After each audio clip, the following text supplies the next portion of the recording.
These aLOKSAK assortment packs are really the way to go. You get a bunch of different sizes. This one's large enough for a tablet. You can put phones in some of these. The sides, some of them open on the long side. Makes it real easy to put a large phone into one of these. These all make your device completely waterproof.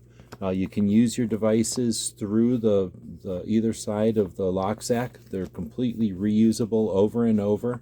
And I've had some that I've had for years now.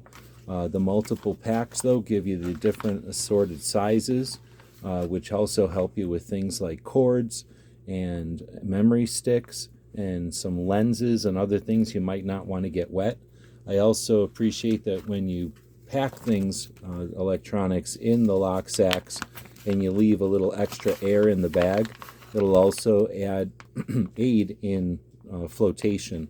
If you're going to be doing things around water where you have to worry about the electronic devices sinking, the aLOKSAKs can add some buoyancy to your packaging as well, which can also be useful for resistance from just being smashed. So the aLOKSAK multiple packs are definitely a great way to go. There's transparency, so no matter what you're putting in them, over and over, you're going to be able to see. They're going to hold a good, strong seal, and you'll never get anything wet inside one.